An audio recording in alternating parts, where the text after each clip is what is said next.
Hello friends, my GPC क्लासના બંધારણના લેક્ચરમાં હું દશરથ ચાવડા આપનું સ્વાગત કરું છું। મિત્રો, બંધારણના આજના લેક્ચરમાં આપણે ચર્ચા કરવાના છીએ ભારતમાં જાહેર સેવાઓ। તો મિત્રો, આ જાહેર સેવાઓ એટલે શું, બંધારણના કયા ભાગમાં તેનો ઉલ્લેખ કરવામાં આવ્યો છે, કયા અનુચ્છેદમાં તેનો ઉલ્લેખ કરવામાં આવ્યો છે, આ જાહેર સેવાઓમાં કોનો કોનો સમાવેશ થાય છે, ત્યારબાદ આ જાહેર સેવાઓમાં નિમણૂક કેવી રીતે કરવામાં આવે છે, ત્યારબાદ નિમણૂક થયા બાદ આ જાહેર સેવકો છે એને કેવા કેવા પ્રકારના વિશેષાધિકારો પ્રાપ્ત છે, ત્યારબાદ અખિલ ભારતીય સેવા છે એનું સર્જન કેવી રીતે કરવામાં આવે છે, આવી વગેરે વગેરે આપણે અહીં વિગતવાર ચર્ચા કરીશું। તો સર્વપ્રથમ આપણે જોઈએ સેવાઓ એટલે કે ભારતમાં જાહેર સેવાઓ। તો જાહેર સેવાનો મતલબ શું થયો એટલે કે એક પ્રકારના અધિકારીઓ એ ભારતમાં જનતા છે, ભારતની જનતાના સેવકો હોય છે। તો આ જાહેર સેવકો છે તેનો સમાવેશ ભારતના બંધારણના ભાગ 14 કરવામાં આવ્યો છે। બંધારણના ભાગ 14 સેવાનો સમાવેશ કરવામાં આવ્યો છે। તો ભારતમાં આવી 3 પ્રકારની સેવાઓ છે। ભારતમાં જે જાહેર સેવાઓ છે એ 3 પ્રકારની સેવાઓ છે। એક હોય છે કેન્દ્રીય સેવાઓ, ત્યારબાદ છે રાજ્ય સેવાઓ અને ત્યારબાદ છે અખિલ ભારતીય સેવાઓ। તો હવે આપણે આની વ્યાખ્યા સમજીશું એટલે આપણે સ્પષ્ટ થઈ જશે કે આ શું છે। તો કેન્દ્રીય સેવાઓ એટલે શું, તો જે સેવકો છે, જે સેવકો ફક્ત કેન્દ્ર સરકારને સેવા આપે છે, કેન્દ્ર સરકારને સેવા, તેને કહેવામાં આવે છે કેન્દ્રીય સેવાઓ। ત્યારબાદ જે સેવાના સેવકો ફક્ત રાજ્ય સરકાર એટલે કે ફક્ત રાજ્ય સરકારને સેવા આપે છે તેને કહેવામાં આવે છે રાજ્ય સેવાઓ। ત્યારબાદ અખિલ ભારતીય સેવાનો મતલબ શું થયો, તો આ સેવકો છે જે અખિલ ભારતીય સેવાના સેવકો એ રાજ્ય પ્લસ કેન્દ્ર એટલે કે બંનેને જે સેવા આપે તેને કહેવામાં આવે છે અખિલ ભારતીય સેવકો। હવે આમાં આપણે વિગતવાર જોઈએ એટલે વધારે સ્પષ્ટ થઈ જશે। તો આપણે વાત કરીએ તો ભારતની વાત કરીએ તો ભારતમાં યુપીએસસી છે, એસએસસી છે, આના દ્વારા જે ભરતીઓ કરવામાં આવે છે, યુપીએસસી છે, એસએસસી દ્વારા ભરતી થઈ અને જે સેવકોની નિમણૂક કરવામાં આવે છે એ હોય છે કેન્દ્રીય સેવા તરીકે ફરજ બજાવે છે। જેમ કે આપણે વાત કરીએ તો અહીંયા હોય છે આઈઆરએસ એટલે કે ઇન્ડિયન રેવન્યુ સર્વિસ હોય છે યુપીએસસી પાસ કરીને।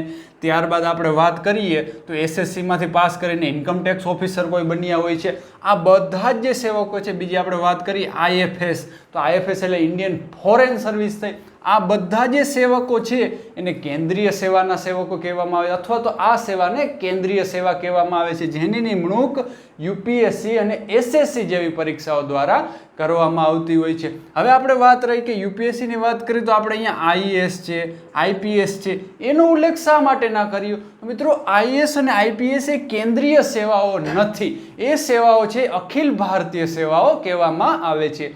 હવે આપણે જોઈએ રાજ્ય સેવાઓની। રાજ્ય સેવાને એટલે કે રાજ્ય સરકારને જે સેવકો સેવા આપે છે એને કહેવામાં આવે છે રાજ્ય સેવાઓ। હવે આની નિમણૂક કોના દ્વારા કરવામાં આવે છે, તો આની સ્ટેટ પીસીએસ દ્વારા એટલે એસએસપીસી કહી શકીએ। એટલે કે આપણે ગુજરાતની વાત કરીએ તો જીપીએસસી છે, જે જીપીએસસી દ્વારા થતી નિમણૂક। ત્યારબાદ ગુજરાતમાં બીજું ગૌણ સેવા છે, ગૌણ સેવા દ્વારા થતી નિમણૂકો। આ બધી જ નિમણૂકો દ્વારા જે અધિકારીઓ, જે કર્મચારીઓ આવે છે એ રાજ્ય સેવાના કર્મચારી કહેવામાં આવે છે, રાજ્ય સરકારને પોતાની સેવાઓ આપતા હોય છે, એની નિમણૂક જીપીએસસી અને ગૌણ સેવા દ્વારા થાય છે। એવી રીતે બીજા રાજ્યોનું જે પોતાનું પીએસસી હોય છે એના દ્વારા ત્યાં નિમણૂકો થતી હોય છે। હવે વાત રહી અખિલ ભારતીય સેવાઓની, એટલે કે 3 પ્રકારની સેવા હોય છે, કેન્દ્રીય, રાજ્ય અને અખિલ। અખિલ છે એમાં રાજ્ય અને કેન્દ્ર બંનેની સેવાનો સમાવેશ થાય છે, જ્યારે આની નિમણૂક છે ફક્ત યુપીએસસી દ્વારા થાય છે, ફક્ત યુપીએસસી દ્વારા। કેન્દ્રીય અને રાજ્ય સેવામાં ઘણી બધી સેવાઓનો સમાવેશ થાય છે, પરંતુ અખિલ ભારતીય સેવાની વાત કરીએ તો અહીં ફક્ત 3 જ પ્રકારની સેવાઓનો સમાવેશ થાય છે। એક છે આઈએએસ, એક છે આઈપીએસ અને એક છે આઈએફઓએસ। આ શું થયું, આઈએએસ અને આઈપીએસ છે એ અખિલ ભારતીય સેવાઓ છે, એટલે કે એની નિમણૂક કેન્દ્ર સરકાર દ્વારા થાય છે, જ્યારે ફરજ રાજ્ય સરકારને અનુરૂપ બજાવતા હોય છે। અથવા તો અમુક આઈએએસ અને આઈપીએસ ઓફિસર છે એમ જેમ કે આપણે વાત કરીએ તો બોર્ડર વિંગમાં જાય છે, ત્યારબાદ બીએસએફમાં જાય છે આઈપીએસ, તો એ કેન્દ્ર સરકારને સેવા આપે છે, એટલે કે આ બંનેને સેવા આપતા હોય છે। એવી રીતે આઈએફઓએસ એટલે કે ઇન્ડિયન ફોરેસ્ટ સર્વિસ છે, આ 3 સર્વિસને અખિલ ભારતીય સેવાઓ કહેવામાં આવે છે। જ્યારે આપણું ભારતનું બંધારણ નિર્માણ થયું તો બંધારણના નિર્માણ સમયે ફક્ત આ 2 જ સેવાઓ છે અખિલ ભારતીય સેવાઓ હતી, આઈએએસ અને આઈપીએસ। ત્યારબાદ આઈએફઓએસ છે એને પાછળથી એટલે કે 1966માં અખિલ ભારતીય સેવાનો દરજ્જો આપવામાં આવ્યો. તો આ વાત થઈ. ભારતમાં જાહેર સેવાઓ 3 પ્રકારની હોય છે, જેમાં અખિલ ભારતીય સેવાઓ છે અગત્યની છે, જ્યારે પ્રિલિમમાં આમાંથી જ વધારે ક્વેશ્ચન બનતા હોય છે. હવે આપણે આગળ વધારીએ. હવે આ સિવિલ સેવકો છે, આ બધા સેવકો કહેવામાં આવે છે, એટલે કે આ બધા જનતાના સેવક છે, નોકર છે. આ બધા જનતાના માલિક નથી હોતા. આ બધા જે એક્ઝામ પાસ કરીને આપણે જઈએ છીએ તો આપણે જનતાની સેવા કરવાની હોય છે, એટલે સેવકોનો કહેવામાં આવે છે. એટલા માટે થઈને જ આપણે ભારતના પ્રધાનમંત્રી છે એ પોતાને ખુદને પ્રધાન સેવક ગણાવે છે. ત્યારબાદના બધા જે અધિકારીઓ છે એ સેવકો હોય છે. તો આ જે બધા સેવકો છે એની નિમણૂક અને એના કેટલાક વિશેષાધિકારો છે તેના વિશે આપણે વાત કરીએ. તો હવે આની નિમણૂક કોના દ્વારા કરવામાં આવે છે? આપણે હમણાં જ જોયું જીપીએસસી છે, યુપીએસસી છે, એસએસસી છે, આવી એક્ઝામ દ્વારા. પરંતુ હકીકત એવું છે કે આ એક્ઝામ પાસ કરવાની હોય છે. આ એક્ઝામ ક્ષમતા તપાસે. ક્ષમતા તપાસીને ત્યારબાદ રાષ્ટ્રપતિને રાજ્યપાલને લિસ્ટ મોકલવામાં આવે છે. તે પરવાનગી આપે છે, પરમિશન આપે છે, અને તે જે અપોઇન્ટમેન્ટ ઓર્ડર છે આપે છે. એટલે કે એનો મતલબ કે કેન્દ્રીય સેવાઓ છે અને અખિલ ભારતીય સેવા, આ બંને જે સેવાઓ છે એની નિમણૂક ભારતના રાષ્ટ્રપતિ દ્વારા કરવામાં આવે છે. ત્યારબાદ તેને પોતાના હોદ્દા પરથી દૂર પણ રાષ્ટ્રપતિ જ કરી શકે. એટલે કેન્દ્રીય સેવાઓ અને અખિલ ભારતીય સેવકોની નિમણૂક રાષ્ટ્રપતિ દ્વારા કરવામાં આવે છે અને તેઓ રાષ્ટ્રપતિની ખુશી સુધી પોતાના હોદ્દા પર રહેશે. જેવી રીતે આપણે મંત્રીમંડળની વાત કરી હતી કે રાષ્ટ્રપતિની ખુશી સુધી પોતાના હોદ્દા પર રહેશે, એવી જ રીતે આ જે સેવકો છે એ પણ રાષ્ટ્રપતિની ખુશી સુધી જ પોતાના હોદ્દા પર રહી શકશે. એનો મતલબ કે રાષ્ટ્રપતિ તેને વચ્ચેથી દૂર કરી શકે છે. હવે વાત રહી રાષ્ટ્રપતિની, તો આપણે જાણીએ છીએ કે રાષ્ટ્રપતિ પોતાના દરેક કાર્યો મંત્રીમંડળ છે એની સલાહના આધારે જ કરશે. હવે રાષ્ટ્રપતિને મંત્રીમંડળ સલાહ આપે છે કે આને દૂર કરો તો દૂર કરી શકે. એટલે રાષ્ટ્રપતિની વિવેક સત્તા નથી ટૂંકમાં, પરંતુ મંત્રીમંડળની સલાહના આધારે રાષ્ટ્રપતિની ખુશી સુધી, એટલે કે રાષ્ટ્રપતિ તેને દૂર પણ કરી શકે છે. કોને? કેન્દ્રીય સેવાઓ અને અખિલ ભારતીય સેવાઓ. હવે વાત રહી રાજ્ય સેવાઓની, તો જે આ રાજ્ય સેવાઓ છે એ પણ આ બંને સેવાઓને જ અનુરૂપ હોય છે. એટલે કે રાજ્ય સેવાના સેવકોની નિમણૂક છે એ રાજ્યપાલ દ્વારા થતી હોય છે. એના સેવકોની નિમણૂક થાય છે રાજ્યપાલ દ્વારા. ત્યારબાદ રાજ્ય સેવાના સેવકો છે એ પણ રાજ્યપાલ છે એની ખુશી સુધી જ પોતાના હોદ્દા પર રહી શકતા હોય છે. તો આ વાત થઈ સિવિલ સેવકોની નિમણૂકની વાત થઈ. હવે આ સિવિલ સેવકોની નિમણૂક થયા બાદ તેને કેટલાક વિશેષાધિકારો પ્રાપ્ત છે. હવે આ વિશેષાધિકારોના કારણે જ આ સેવકોને વચ્ચેથી સરળતાથી દૂર કરી શકાતા નથી. એટલે કે સામાન્ય રીતે જે એના વિશેષાધિકારો પ્રાપ્ત છે એના કારણે જ તેઓ સરળતાથી દૂર થતા નથી. આ માટે થઈને જે આ સરકારી નોકરી છે એને કાયમી નોકરી કહેવામાં આવે છે. પરંતુ હકીકતમાં બંધારણમાં ઉલ્લેખ છે ખુશી સુધી, એટલે કે વચ્ચેથી દૂર કરી શકે છે. પરંતુ આ દૂર કરવાની પ્રક્રિયા પણ થોડીક જટિલ છે, એટલા માટે સરળતાથી દૂર કરી શકાતા નથી. તેનો આપણે અહીં અભ્યાસ કરીએ એટલે વધારે ખ્યાલ આવશે. તો અનુચ્છેદ 311માં હવે આપણે જોયું આ અનુચ્છેદ 310 છે.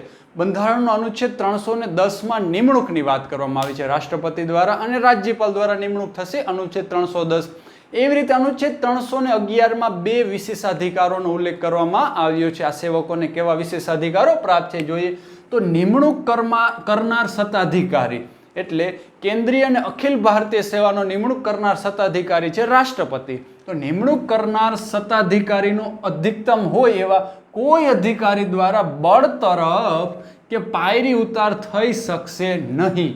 એટલે કે રાષ્ટ્રપતિ સિવાય, કારણ કે એની નિમણૂક થાય છે, નિમણૂક કરનાર સત્તાધિકારી રાષ્ટ્રપતિ, રાષ્ટ્રપતિ સિવાય બીજા કોઈ પણ અધિકારી, એટલે કે એના બોસ હોય છે, ઉપલી અધિકારી છે, દ્વારા એની પાયરી ઉતાર કે બળતરફ કરી શકાશે નહીં. બળતરફ એટલે કે નોકરીમાંથી દૂર, અને પાયરી ઉતાર એટલે કે પ્રમોશનના બદલે ડિમોશન કરી શકાશે નહીં. એટલે ઉપલા અધિકારી છે ફક્ત એને સસ્પેન્ડ કરી શકે અથવા તો બીજી જગ્યાએ બદલી કરી શકે છે, પરંતુ બળતરફ અને પાયરી ઉતાર કરી શકતા નથી.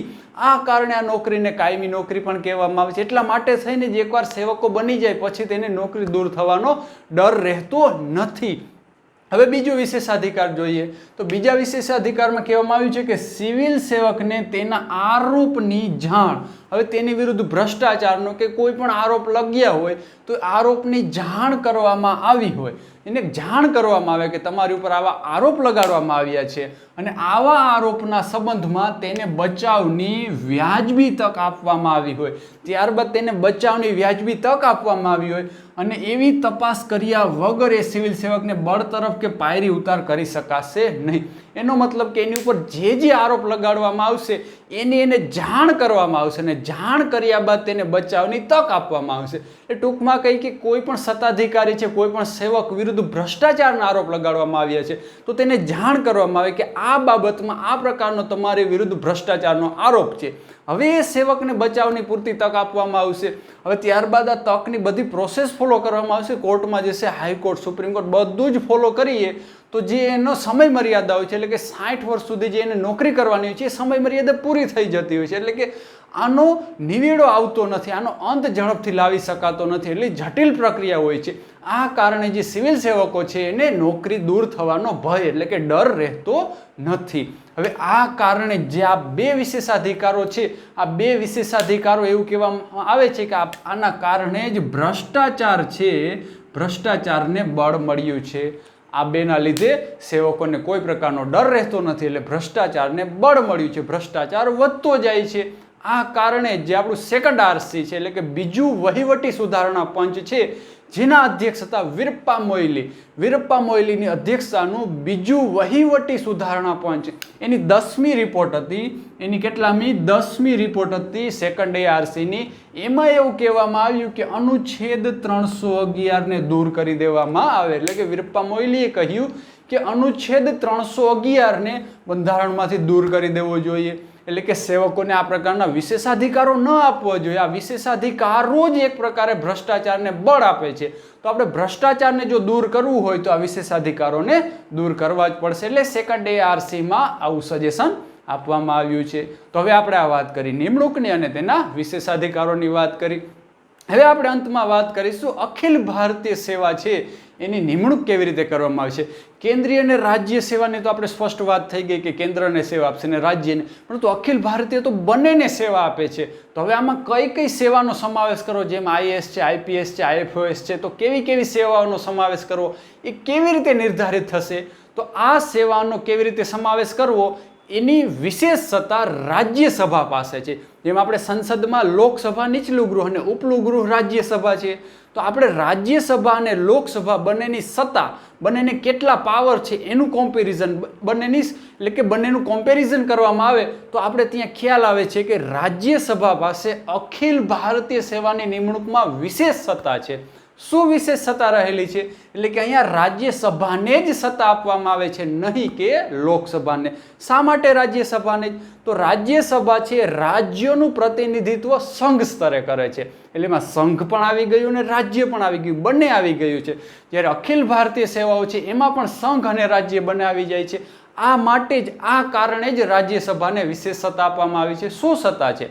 તો ધારો કે કોઈ પણ સર્વિસ છે, ધારો કે આપણે વાત કરી કે આઈએફએસ ઇન્ડિયન ફોરેન સર્વિસ છે, અથવા તો આપણે વાત કરીએ આઈઆરએસ ઇન્ડિયન રેવન્યુ સર્વિસ છે, એને હવે આપણે અખિલ ભારતીય સેવામાં સમાવેશ કરવો તો કેવી રીતે કરશું? તો રાજ્યસભા ઠરાવ લઈ આવશે. રાજ્યસભામાં એક પ્રકારનો ઠરાવ લઈ આવવામાં આવશે કે આઈઆરએસ છે એને અખિલ ભારતીય સેવા બનાવી છે.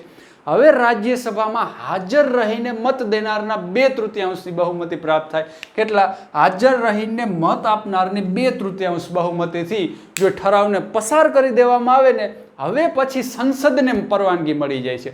હવે ઠરાવ પસાર થઈ ગયો, હવે સંસદને પરવાનગી મળી જાય છે ને ત્યારબાદ સંસદ આ બિલને પસાર કરશે. હવે સંસદની વાત આવી ગઈ એટલે ફરી પાછું લોકસભા અને રાજ્યસભા જેવી રીતે ખરડાઓ પસાર કરવામાં આવે છે એવી જ પ્રક્રિયાથી ફરી પાછું આ ઠરાવને પસાર કરવામાં આવશે. ત્યારબાદ સંસદમાંથી ઠરાવ પસાર થશે એટલે પરવાનગી મળી જશે કે ઇન્ડિયન રેવન્યુ સર્વિસ છે એને અખિલ ભારતીય સેવાનો દરજ્જો આપવામાં આવે. એટલે કે આવી રીતે અખિલ ભારતીય સેવાનું સર્જન કરવામાં આવે છે, જેમાં વિશેષ સત્તા થતો વિશેષાધિકાર છે એ રાજ્યસભાને પ્રાપ્ત થયેલો છે. હવે આવી રીતે વાત કરીએ તો બંધારણ જ્યારે લાગુ થયું ત્યારે બે જ સેવાઓ હતી, આઈએએસ અને આઈપીએસ છે, બે જ અખિલ ભારતીય સેવાઓ હતી. એટલે કે આ પ્રક્રિયાને અનુરૂપ રાજ્યસભાએ 2/3 બહુમતીથી ઠરાવ પસાર કર્યો. ત્યારે બાદ સંસદની મંજૂરી પ્રાપ્ત થયા બાદ 1966માં કેટલા 1966માં ભારતીય વન સેવા એટલે કે IFOS એટલે કે ઇન્ડિયન ફોરેસ્ટ સર્વિસ, આપણે IFS લખીશું તો ઇન્ડિયન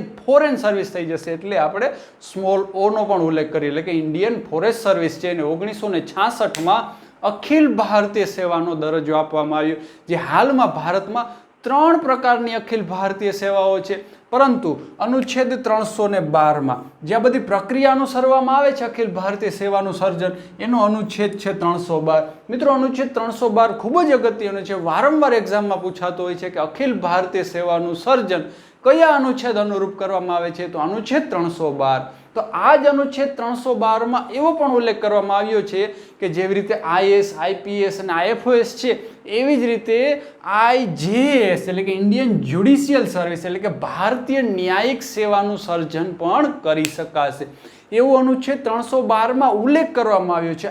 IJS ભારતીય ન્યાયિક સેવા એટલે આમાં એટલો જ ઉલ્લેખ કરવામાં આવ્યો છે કે આ સેવાની પણ નિમણૂક કરી શકાશે.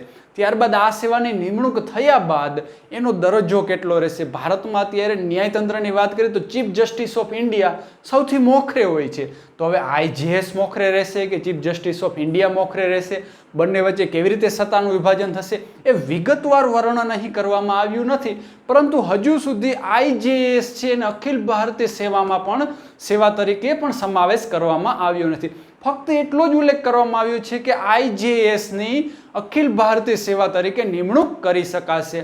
તેની સાથોસાથ ભારતમાં એજ્યુકેશન શિક્ષણ પ્રણાલી છે એના મહત્વને ધ્યાનમાં રાખીને સાક્ષરતા દર વધારવા માટે થઈને, કૌશલ્યને વધારવા માટે થઈને IJSની સાથોસાથ IES એટલે કે ઇન્ડિયન એજ્યુકેશન સર્વિસ છે એને પણ અખિલ ભારતીય સેવામાં સમાવેશ કરવામાં આવે તેવી વાતનો એટલે કે તેવી વાત ચર્ચાતી રહે છે, પરંતુ હજુ સુધી આના પર આગળ વિચારણા કરવામાં આવી નથી, એટલે કે રાજ્યસભામાં હજુ સુધી ઠરાવ લઈ આવવામાં આવ્યો નથી. એટલે કે હાલમાં તો ફક્ત 3 જ સેવાઓ છે, પરંતુ ભવિષ્યમાં આપણે IJS છે કે IES જેવી સેવાઓ જોવા મળી શકવાની સંભાવનાઓ રહેલી છે.